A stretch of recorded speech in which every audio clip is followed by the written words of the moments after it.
Steve Casino, welcome to the Society of the Sacred Pixel.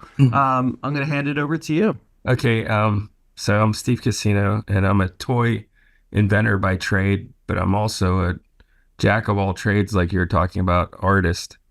And I've never had like a linear, normal job my whole life since college because it's like I had to hustle in the mean streets of New York. I went to Rochester Institute of Technology, RIT, for industrial design, and I found out like probably two-thirds of the way through the program that I didn't want to do it when I graduated, but I kind of stuck with it.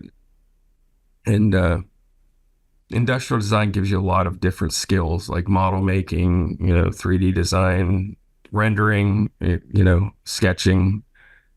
And when I got to New York, I had a portfolio, but I actually got a job my first interview because they just needed a warm body to sand prototypes. I'm gonna actually I put something together and I'll share it with you at this point. Okay, so this works much better with visual aids. And like I was telling Steve, I'm actually from Steve and I are the same generation, I guess, the Croft generation. And my name's Steve Casino. It's not a cool art name. It's a real name, but there's a lot of cool artists out there with, not, I mean, artists with cool names, but I didn't have to because it kind of flowed. So this is some stuff in my early years. Uh, right here are the first two caricatures I ever did in my life. It was of my parents. They didn't have shoulders, so I drew them that way. There's me piloting an airplane in first grade. And these are some of the things I was into, like as a child. There are these things called freakies, and these are all influences on me. So there's a Super Sugar Crisp. It was a very sugary cereal that got me all jacked up all the time. And there's wacky packages. There are these parody stickers, and this was my favorite one, Dumbs for the Dummy. As a first grader, that's the funniest thing in the world. There's my toy that I got when I was 4 years old. It was called Maurice the Monkey. And he had a French accent. And he had a pull string and he talked. And then right here is my brother and I at Kings Island, I think in like 1976 or 77. And the banana splits were my favorite things on earth. And that's one of the banana splits. It was a character from a TV show. So my first job after college was I worked at a model shop making props for TV commercials. So this is like pre-computer graphics and animation. So I actually had to make giant cookies and they would sweep the camera in on these things. And it was actually a pretty cool job, but the industry was transitioning at the time and they like models just kind of faded out. So I lost a job. And during that time, I've always scrambled for different jobs. I really liked illustration. I got into that in college. So when I was in New York to get illustration work, you would go to ad firms or newspapers or whatever, and you slog around a portfolio and you drop it off. And I actually was fortunate enough to get work. So these are some of the things I did that actually I worked for free for a couple of years for a free magazine. And like that Robert Smith from The Cure in the middle there, that's one of my caricatures that every week I'd do a caricature for them. And eventually that got a portfolio together for me that I could shop around to other places. And so like on the guy that was actually a t-shirt design on the left. And that was from the New Music Seminar when Nirvana played there. So yeah, I'm Nirvana old. And then finally I got illustration work for children's books. And it was really cool, but it was like so hard. I couldn't make a living doing all this. So I would jump around from job to job and I would make fake food for trade shows. I would do like showrooms. I'd make fake fireplaces, illustration, like you name it. I would do whatever to make money, to make a living and pay my rent. And I didn't really have a lot of overhead back then. So, I wasn't married, didn't have kids. And this is some more of the stuff that I did at that point in my life. Okay, so here's the turning point is a friend of mine who I'd worked with at the company that called GFI, where I made the fake food. he was working at a toy company and they needed somebody, so they brought me in. And the first job I had was it was a show called Ah Real Monsters from Nickelodeon, and it was so cool. It was like I just fell into this job, and I was using my industrial design skills from college to design these toys. And it was here I kind of got into toy inventing. So this is an invention I did. It was a growing plush, and this is I don't know how I figured this out, but as a child, I was really into the Christmas catalogs. Like every year, J.C. Penney's and Sears would have Christmas catalogs, and I would just go through them and look at every toy. And I didn't have a lot of toys, but I craved many toys. So I would look at these catalogs, and I actually memorized so many features and things that things did that I had all this knowledge in my head that I didn't even know I was carrying around.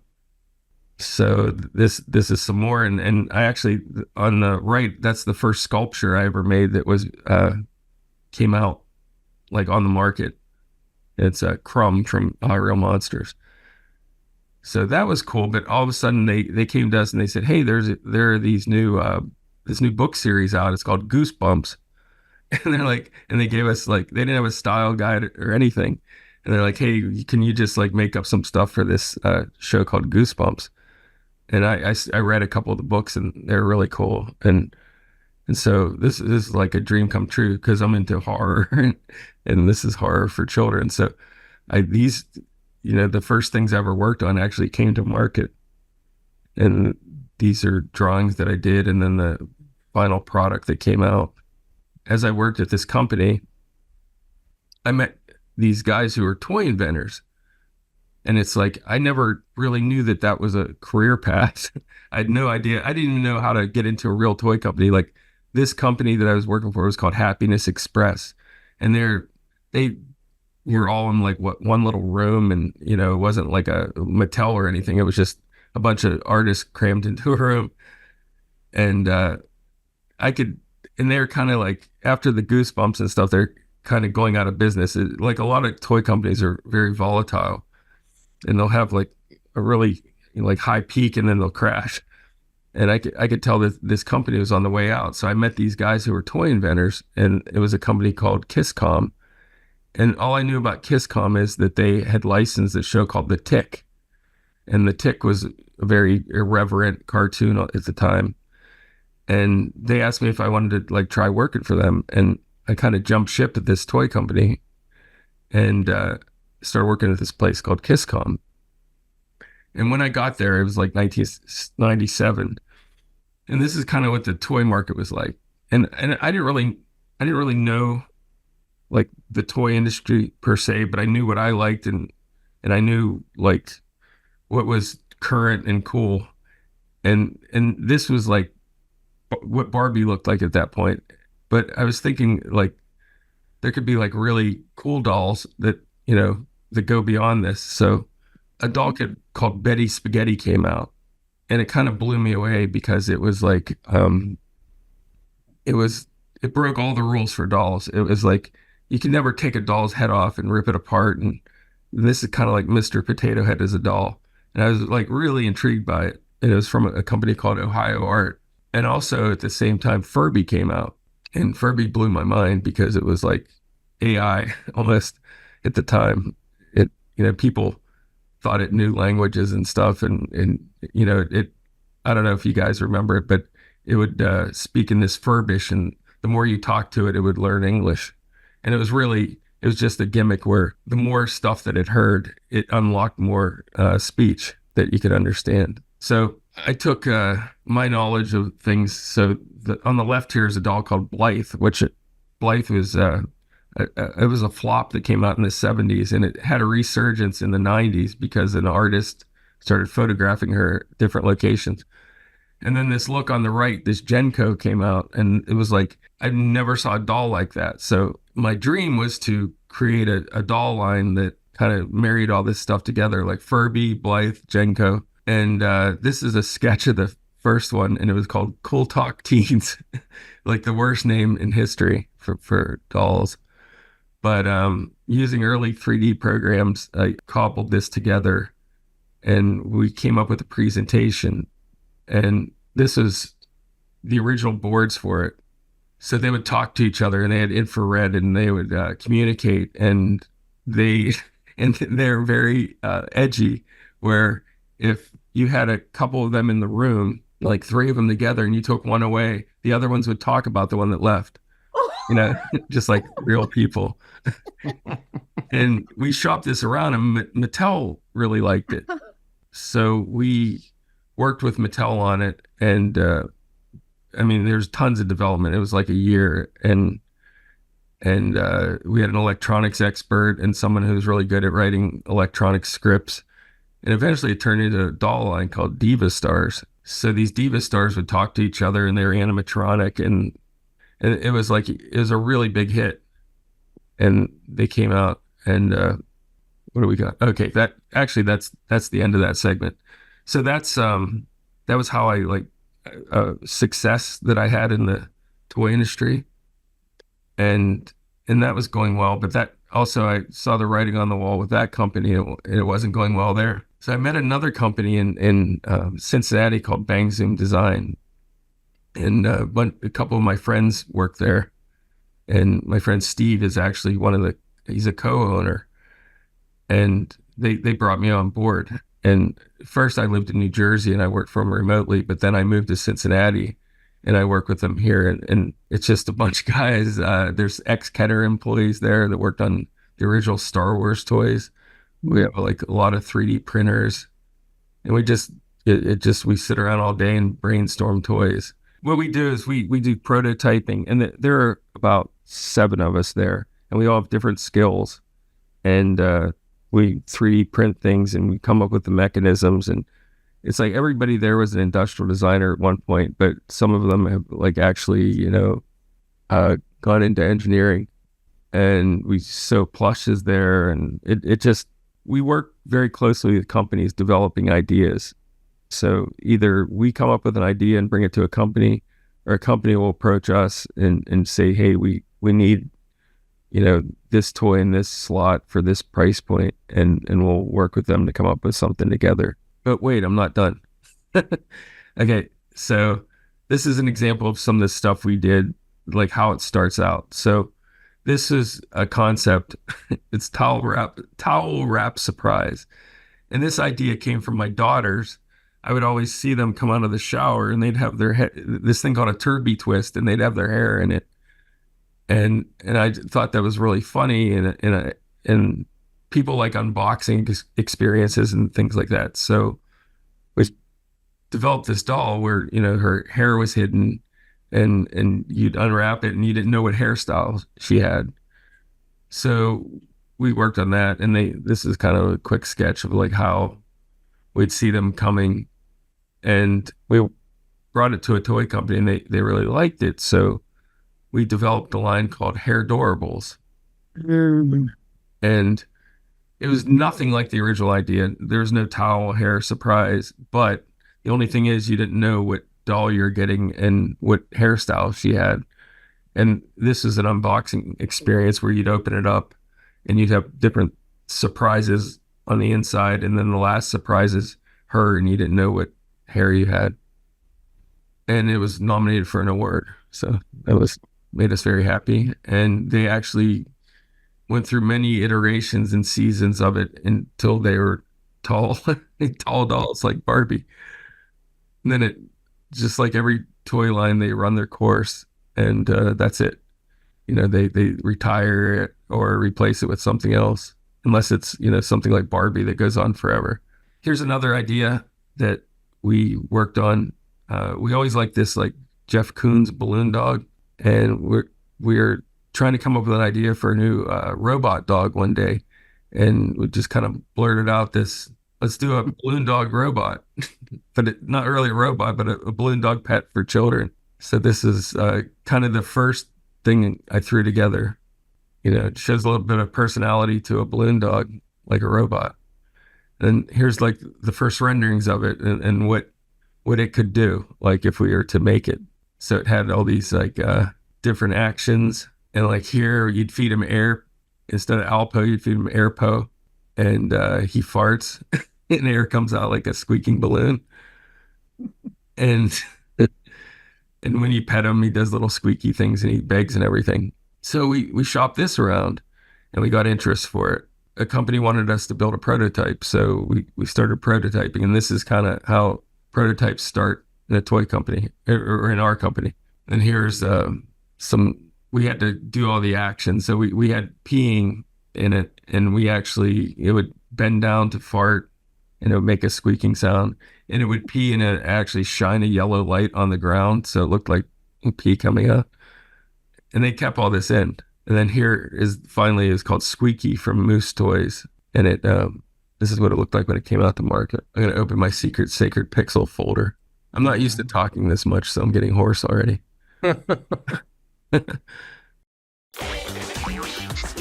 a balloon dog come to life.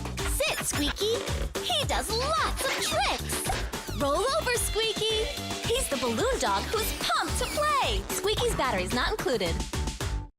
So we were very pumped that came out to market. That was cool. Which is funny because it comes with a pump. And I have one more. So I'm just kind of walking you through this because we don't really talk about what we do a lot. We talk to elementary school students. And they walk through our studio and it's pretty fun to see their jaws drop. Okay, so this is an example of the trend was pickleball, and it just started to get really huge and be in the news, and so we're like, we really got to do a pickleball game, and we came up with the idea of this little playing field, and instead of pickleball, you actually had a little pickle character that you whack around, and these little paddles, you squeeze them and they flip up, and these things, these little receptacles are pickle jars. We just thought it was cute, and we got the same company, actually, Moose, who did the Squeaky balloon dog, really liked this, so they developed it with us. This is our video of us playing it. This is our prototype, and this came together so fast. It was more smooth, probably a week from idea to this prototype. We showed it around, and there's interest in it immediately. And this is Moose's version that came out, as short, like maybe 8 months later, because they really wanted to rush it to market because they wanted to catch the pickleball wave. Mm-hmm. And it was actually the #1 game last year, new game. It didn't outsell Monopoly or anything, but as far as new introductions, it was the #1 at Walmart. And this is, I just show you a quick commercial for that. Pickleball has a new twist. Not that. This, the hilarious mini version of pickleball. Make game night a smash hit with Pickleball Blast. During this whole career of toy design and everything, I've always done side hustles and other illustration that just I always have something else going. And especially in the toy industry, it's a 90% rejection rate. And it takes so long from what you work on to come out that it's kind of drives you crazy. So you really need some relief. So I've always kept up with my caricatures and stuff. And a couple of years ago, I took a peanut and I painted my own picture on it. And I showed it to a friend and I said, "Hey, Neil, this peanut kind of looks like me." And I showed it to him and he started laughing. He thought it was the funniest thing in the world. And then I'm like, hey, I'm onto something here. So I started drawing people on peanuts. So this is an Elton John that I did. And then it just got more elaborate. And I started doing Hagrid on a coconut here and Harry and his owl, like that. And then it just went crazy. And it actually, it went viral on the internet. And I started getting tons of press and commissions, and so it basically a whole second side career has blossomed, and I pretty much work 18 hours a day now because I'm working on the toys and I'm working on artwork. And this is I got in Ripley's Believe It or Not and in a bunch of magazines because of this, and I was on TV Good Morning America and shows like that.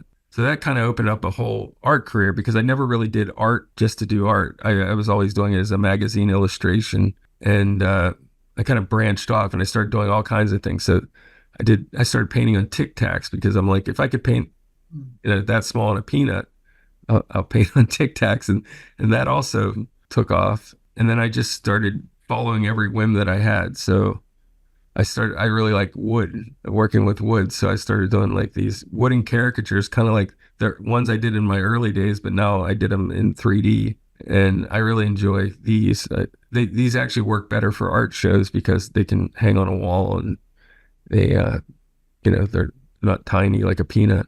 And then I started combining that with my toy design career, and I started making these animated wooden pull toys and started exhibiting these. Got a couple more, and these are just a couple more things. Then I started taking Nintendo cartridges and doing these sculptures and violating these Nintendo sculptures. And a lot of purists got really angry at me. This all led, I've been getting some high profile work. So the movie star, Elle Fanning, contacted me, and she wanted me to, that's Nicholas Hoult, the Lex Luthor villain from Superman. She and he were on a show together called The Great, and she wanted to give this as a gift to him for their, the show ended and for working together. So that's actually Elle Fanning's sketch on the upper left.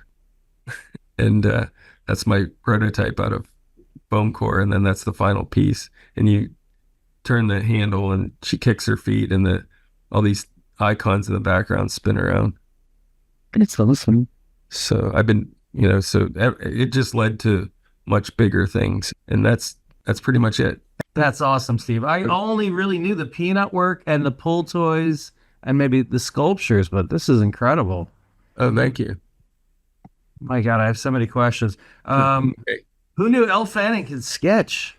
I know, she's really funny too. How did she contact you, directly, or was it through whatever? No, she wrote me on Instagram. She followed me on Instagram, and I'm like, why is Elle Fanning following me? And my daughter's like, Elle Fanning? Why would she contact you, Dad? So you got some cred with the daughters, I assume. When they don't care. They don't care. Oh no. If it was anyone else, they'd think it was awesome. Well, that was great. My God. All right. Everybody, please feel free to either raise your hand or put your question in the chat, and we can go through. But the immediate question, it's really more about like a request to expand. But following you on Facebook for so long, you often post about the criticism you get for destroying those, modifying the Nintendo cartridges. And if you could talk a little bit more about that. I find it hilarious because none of them are rare, one of a kind. So I was really into, like, when I was a kid, there's this thing called Mad Magazine, Snappy Answers to Stupid Questions. And it would have a scene, and some guy would be doing something, and then someone would ask him this question, and then he would come back with this like really snarky answer. And I just thought that was funny. And then all of a sudden, people like legitimately started writing me like the heinous things, like they wanted to kill me for destroying these cartridges. So I would just like really deadpan write them back, and I don't think they expected an answer because they're just trolling me. But I would write back to them, and they're like, yeah, but does it work? And I go, yeah, it has a job as a gas station attendant at Essen, Jersey City, New Jersey. So I'm trying to find a picture so people can see. But usually you compile all the complaints. So I would put the complaints together, and that actually became another kind of like art form. So I would show the cartridge, and then I'd have all the things people wrote to me and my answers to them. Yeah, I never made the Snappy Answers to Stupid Questions connection, but I can see it now. Okay, yeah. Yeah, it is funny. Yeah. I guess I assume all those people are actually angry. Maybe there's some people pretending to be at this point, but you definitely rile people up for what I would say is no real reason. Oh, yeah.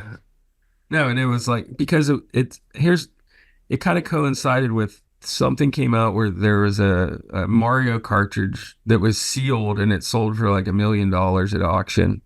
because it was sealed, and that gave people the idea that all these cartridges were worth money, and they're actually not worth.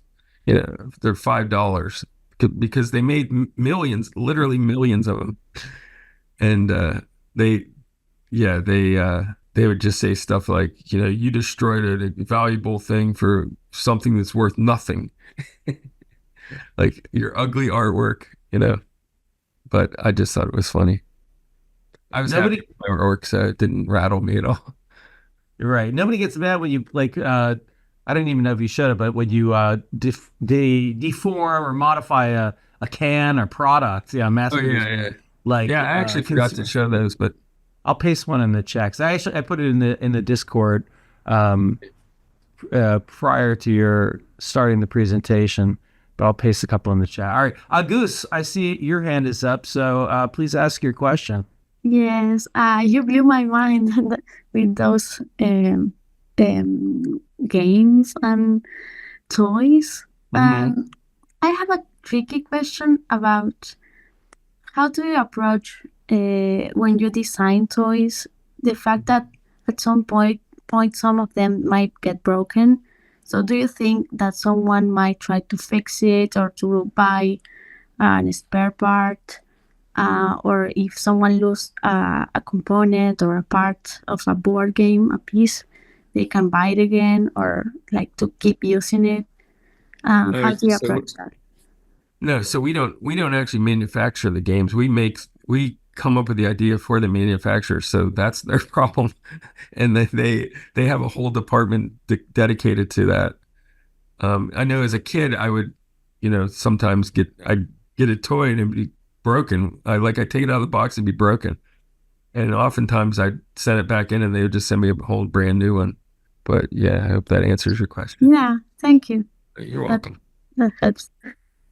Thank you, August. Yeah, it made me think, Steve. I really don't understand toy manufacturing. But I mean, it's almost like the relationship in some ways between a production company, a TV production company, and a network, where the production company comes up with the concept and the network buys in, and then there's a relationship where they work together to make the thing come into existence. And people probably see the network name or they see the production company name, and they don't understand exactly how that came to be. But our name's not really ever on the things, but like I said, they either approach us or we have an idea that we bring to them. Like we kind of guess their needs, or basically we try to come up with stuff that just knocks their socks off, because we do mechanisms we could do crazy things exploding and growing, and it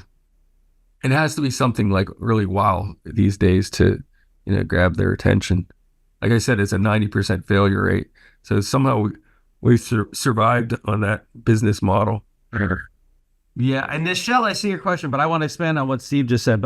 But do you feel an obligation? Because I notice, and everything you presented, there's nothing that is static and traditional. There's nothing like a card game or a traditional board game that doesn't have some kind of interactive component or components. Yeah. Everything seems to try to break new ground in at least one direction. So would you say that is necessary to selling the concept? Yeah, yes, because sometimes it just depends. Some inventors specialize in card games and things and we've sold an Uno game to Mattel, but it just you never know what angle you have to take to get something in there. Like AI is really popular now. So a couple years ago, Mattel did an AI game. But it hadn't really taken off yet. So maybe they might have been a year too early, but they had something to hang their hat on, like a feature, because it's AI. Yeah, it's really hard to sell an idea to a toy company. So it really has to grab them. And that's kind of what we specialize in, is the big wow thing. Yeah, seems critical. Nichelle, could you ask your question, please?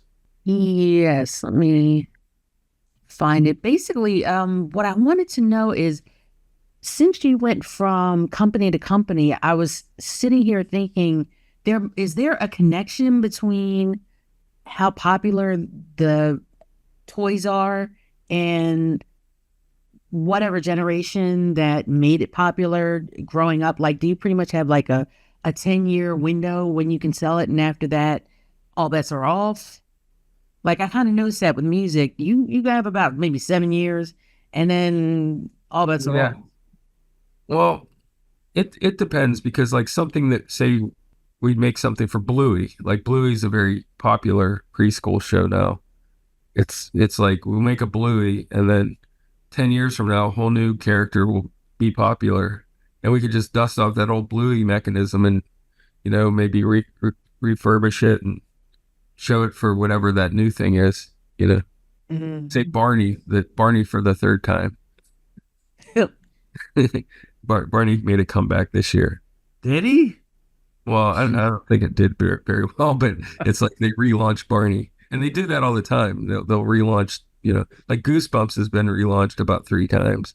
I would imagine the reaction would be more positive to Goosebumps by far Oh yeah, than Barney.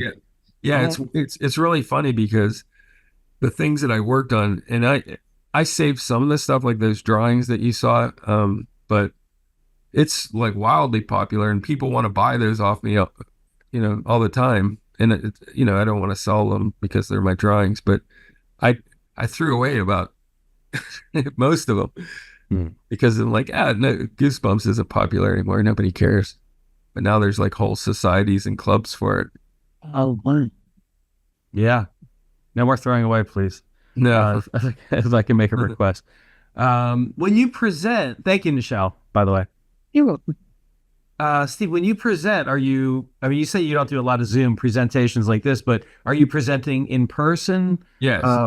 How does that go? And are you involved in it personally? I don't like Jason Freeney, artist.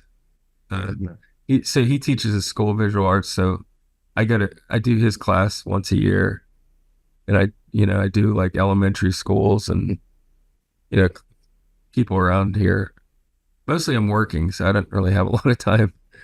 But Oh, I actually meant when you're presenting or when your company's presenting to a toy company. oh yeah, well oh okay, yeah, but that's a different kind of thing. Yeah, we have Zoom meetings and we do people fly into Cincinnati to our office. We have like a nice conference room and we have we have an old Toys R Us sign like hanging on the wall that we got, the giant letters from the store.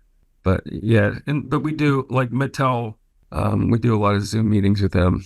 But it's like we've known these people for years. We all grew up in the toy industry together, so it's like talking to old friends. Right. Maybe people are not as familiar. They don't realize you really have an ongoing relationship with you, right? There. Oh yeah, so that's it's all about relationships, just like any business. It's like every toy company has an inventor relations department. Like the big companies, like Hasbro, Mattel, Spin Master, Moose, and they actually said there's like one person or a group of people that you contact within that company, and they handle all the inventor submissions and things like that. Are they open to outsiders? How open are they to someone new coming in? And how would that work? Would it be proposing a specific idea or just trying to make a connection? Well, they have certain events throughout the year that it's probably easier to meet up with them if you're a beginner. There's like the Chicago Toy Fair. It's called the Taggies, Shy Tag. It's sort of like Toy Fair, but actually kids can go there and play with toys and stuff. But they do like one-on-one meetings with inventors and wannabe inventors. Oh, that's cool. Yeah, it's a good opportunity. Are there do you personally set up focus groups, or do the manufacturers do that? Yeah, they do it. They do all the testing. So, and that's like, kind of like we get all nervous because they'll say, "Oh, your item's in testing on Monday," and we're like, "I don't know." And they're, so they'll be testing our item against like other inventors' items. If you're the winner, you're happy. If you're not, it goes into the basement. Wow. Or dust it off in the future. Yeah, exactly. No, it's like nothing's ever truly dead, but it's all about timing for everything. Yep. Andrew, can you ask your question? Yeah, certainly. I was curious what the deal making looks like when a company comes out and sees your presentation and green lights the product or toy in terms of, how they pay you. Is it they commit to a certain amount of units like upfront and pay you, or is it kind of over time and depending on how many you sell? And if it varies, that's cool too. I'll just maybe an example.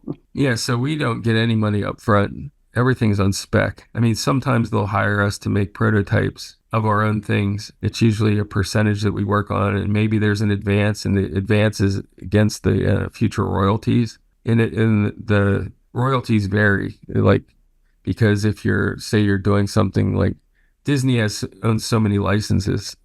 So if you're doing a Marvel thing or Star Wars or, Mickey Mouse, Disney gets a huge royalty right off the top. So you probably are going to take a lot less because you're working on a Disney product.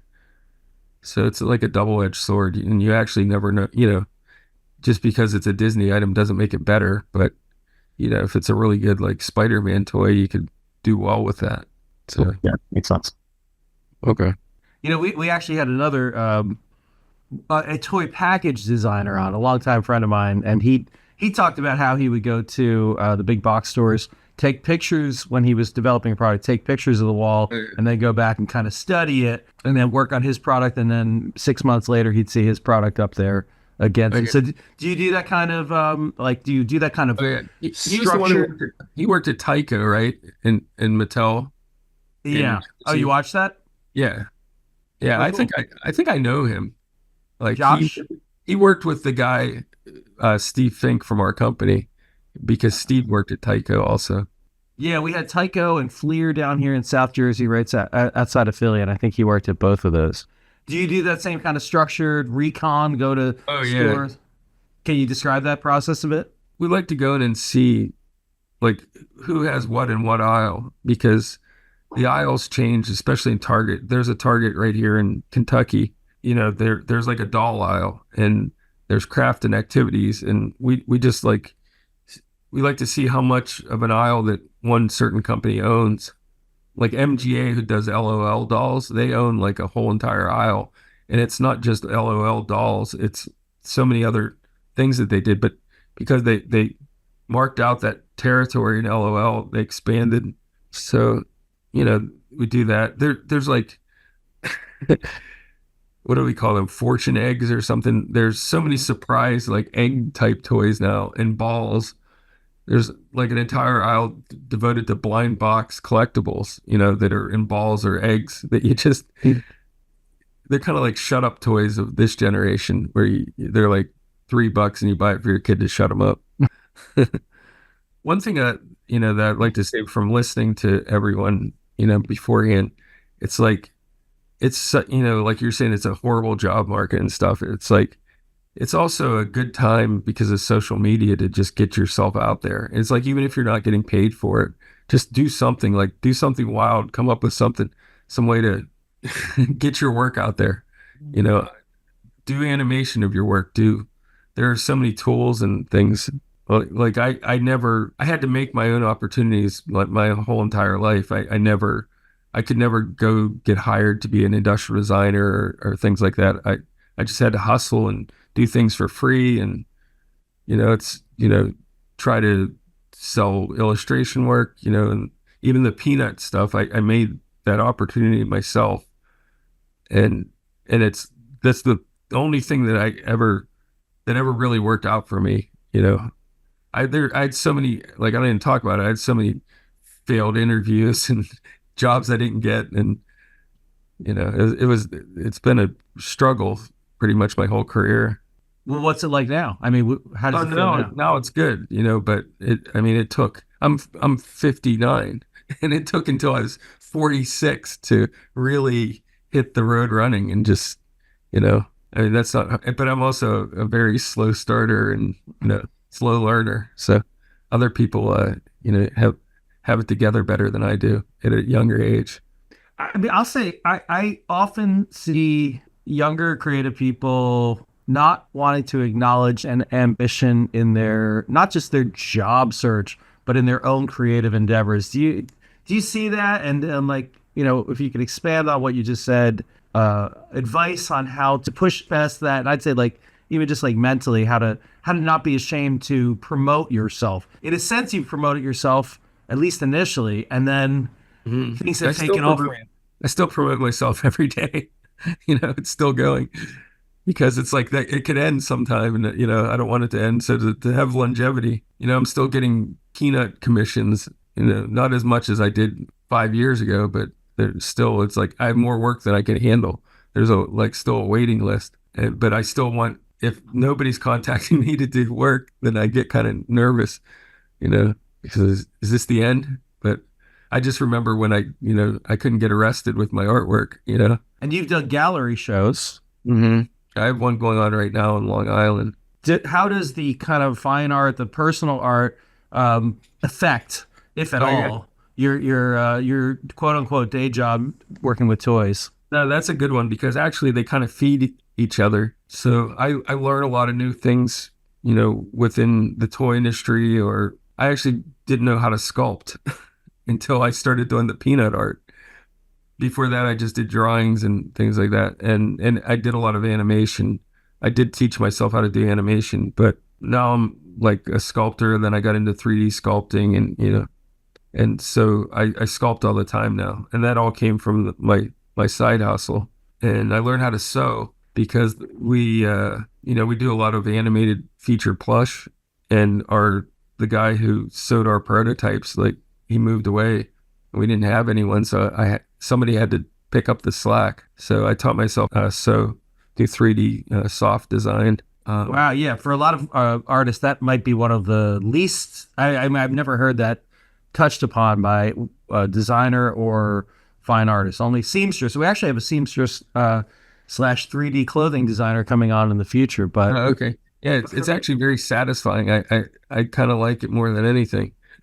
But I don't do it all the time because we don't have a need for it all the time. But I listen to audiobooks while I'm doing it. It's very, you gotta have a lot of patience and it's very time consuming, but I like it. Are there any other skills that you're developing or you can see yourself moving into in the future? Software or areas? Yeah, I mean, I've been using a lot of AI. That's like a bad word, but I've been using AI to speed things up because you learn not to get attached to anything that you work on as a toy inventor. It's an idea, and you basically have to deliver it in the best way possible to someone who could buy it. And however you get there, so AI makes that a lot faster. We still have to come up with the ideas ourselves. Like AI is not coming up with the ideas, but it does help. Getting together a quick presentation. It probably cuts my time by 25%. Yeah, AI is our most controversial topic, and we can't not talk about it. If you didn't watch last week, we had Anders Lerche, and he talked. He's a mask maker, a special effects artist. Oh, yeah, I saw him. And he talked about how sometimes he uses AI to prompt him to do something. Oh yeah, consider something a road he might not take otherwise. Yeah, I do that too because your mind gets in a rut, and if there's anything to jog it, like not just AI, I look on like Instagram, the feed, and just see things that other people are doing, and it's like, hey, how do I turn that into Barbie, or how do I do this?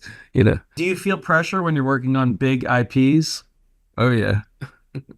They have things that they call inventor sweeps, and basically they meet with all the inventing companies in one fell swoop. They're like our biggest clients, so they really expect good things from us. And if we don't have it, that's scary. So we really have to work our butts off to come up with ideas. Over time, how has your ability to accept rejection changed? Oh, it's like I don't even skip a beat anymore. Just go on to the next thing. And that's what's good about having different avenues. If I get rejected here, I go do something here. Probably early in my career in the toy inventing thing, it was a lot harder to take. But now it's just, part of the job. Auguste, would you like to, I know it's more of a comment than a question, but would you like to say what you just said in the chat? Yeah, I was saying that I am feeling attracted to paint now, to explore different techniques. And I think I can apply some knowledge about composition and balance and everything that I have learned about design. and it can also make me a better designer, a more creative designer. So I'm gonna try explore that, and it helped me. You shared your both sides of your current Oh yeah. profession. Yeah, thank you. No, it's good for your soul to have that extra avenue to explore creatively. That is what I am thinking about. So thanks for being the example of that. Okay, you're welcome. Thank you, Agus. These are some of the questions that came in through our Discord or through email. How do your commissions usually come in? Do you have an agent? Do you have an assistant, or are you working directly with clients? I work directly with clients. It's basically a hustle. You know, like people write to me like, "Are these for sale?" Like every day I get, I'll post a bunch of stuff and then they'll write, "Are these for sale?" Or most 90% of the people don't really want to buy it, but out of all these, you know, interactions, maybe I'll get a commission or two a week. But yeah, it's just me chasing them down, but not really chasing them down. The thing is, I don't have like an Etsy store or anything. And a lot of artists have things like that, but I just can't produce that much artwork that I could have like inventory. So I only do commissions, or if I have a show, I'll do stuff for the show. But I don't just make a bunch of stuff and then put it up for sale ever. A lot of stuff like people are like I'm doing some soccer player, some woman's husband's favorite soccer player as a commission for his Christmas present. And then I just recently did like a Trent Reznor from Nine Inch Nails for someone, like it was her husband's birthday gift. So there's a lot of stuff like that. When they find out the price, how many people go silent? Yeah, most of them. Yeah. But it's kind of like it's a weird game you have to play because you don't tell them the price at first. I mean, this is what I've learned. It's like psychology, and I've actually done things where someone will write me and then I'll look them up on Facebook or whatever to see if they have the money to pay for this. It's interesting, right? You can't, if you just say the price outright, you're gonna lose sales, right? But right, and you know what you want for it, and I know what I want for it. But sometimes I'll take less for it. But it all depends on if I think you can pay for it. I have an upper end and a lower end. Right. An individual who's of, let's say, modest means maybe is different than an Elle Fanning. Right. I've done a lot of work for different celebrities, and a lot of them they think it should be free because they get everything for free. So Tim Robbins kind of did that to me. Because he thinks he's gonna show it and you'll be associated with him. And then you'll get flooded with more requests, perhaps? Yeah. I don't know. It was a weird interchange with him, but we ended up trading. He gave me stuff from the Hudsucker proxy from when he worked on it, like props from it. And I traded him. I made him a wind-up toy of him animated doing the hula hoop. I remember. I remember the hula hoop. Yeah. Oh, well, I had an art show. That sounds like a worthwhile trade, in my opinion. It was.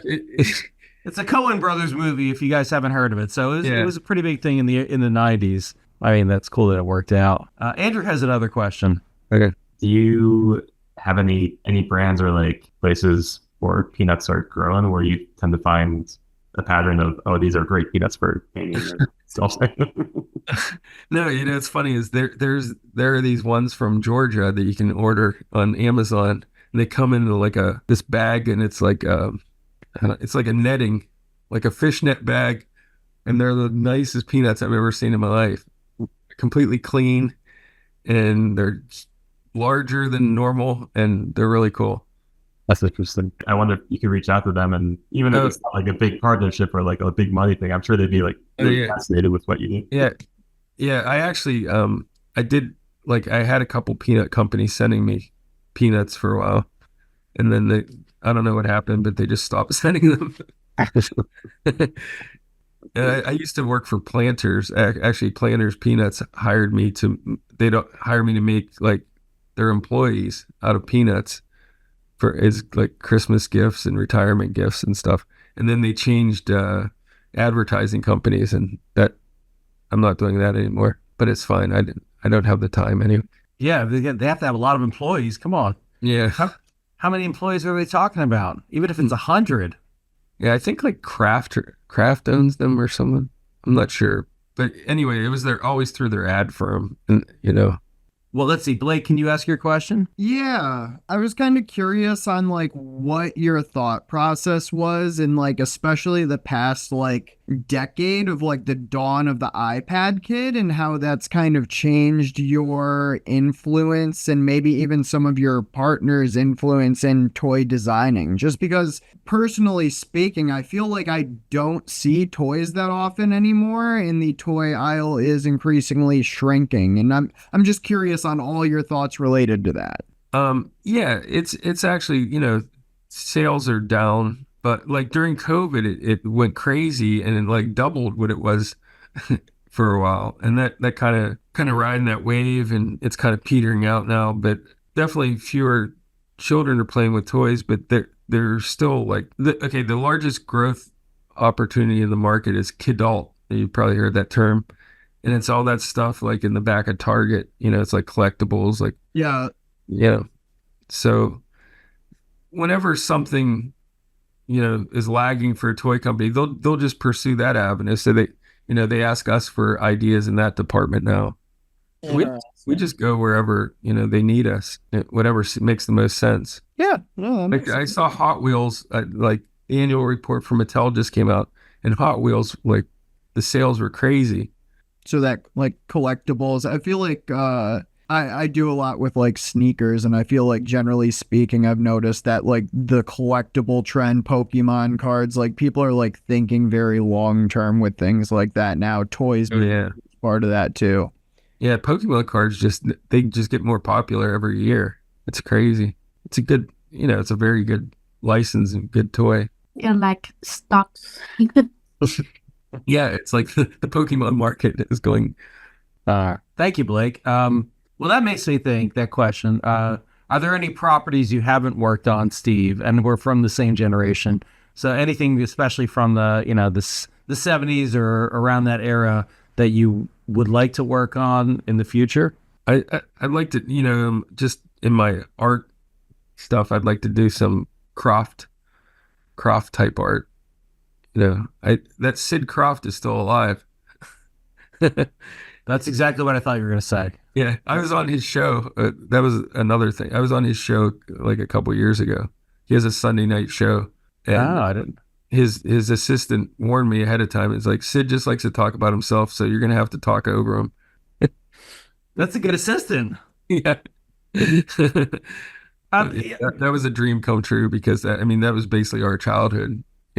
Yeah, guys, if you haven't heard of the Croft, Krofft brothers, they were Sid and Marty Croft, and they made Sigmund the Sea Monster, all these like puppet based shows, or I guess life size costume based shows in the 70s, and it just really was like a dominant force back then. That's awesome. And kind of on that topic, Steve, you were on Good Morning America doing this kind of publicity, especially when the peanut aspect of your career first exploded. What was that like? Did you feel comfortable on camera? How did you, and if not, how did you, I think the answer is, I think I understand the answer, but how did you get through it? No, it was so weird because, well, I tried and failed at so many things in my life, like, being an illustrator, I didn't even show you half the stuff that I tried but I did a comic strip, I did a comic book, I did all kinds, and none of it ever really worked out. And then all of a sudden, this, because of social media in this weird art form that I was doing, it just like went crazy. And like TV stations were calling me. I could have gone on a bunch more, but Good Morning America, it was like I had to go on that. Yeah, and it was it was just weird. It was like somebody shined a light in my spider hole and dragged me out of it. But yeah, it was cool, and it was like great to have something finally work out in a big way. I was so used to things not working out or working out, C average or B minus or Did friends and family react to being on a show that large? yeah. I had a really funny story from it because about 5 minutes before I was supposed to go on air, I had to go use the restroom, and the restroom was in a hallway, and you had to go through a security guard to get there. And when I came out of the restroom, the security guard was gone and the door was locked. And I was losing my mind. And she finally came back with like 1 minute left, and I'm like running down the hallway. Yeah, it's funny. We haven't talked about this in the group, as prominent as this topic is amongst creatives, but have you ever felt imposter syndrome? No, because by the time I had any success, I felt like I earned it because of all the crap I went through to get there. I basically everything that I'm doing now, all that artwork and stuff, is from all the things that I did when I was younger that I failed at. So I learned sculpting, like hand sculpting, when I was in my 20s, and I learned graphic design, and I learned Adobe Illustrator, Photoshop, Blue, and like finally all that stuff came together in my 40s. I don't know. It's like everybody has influences and everybody follows trends. And if you try to do something that doesn't follow any trends, I mean, sometimes you succeed harder when it does succeed. I'm not trying to be a guy who does caricatures for the Daily News or something, because like everybody wants that job. But if you do like weird ones that nobody's ever seen before, then, people take notice of you.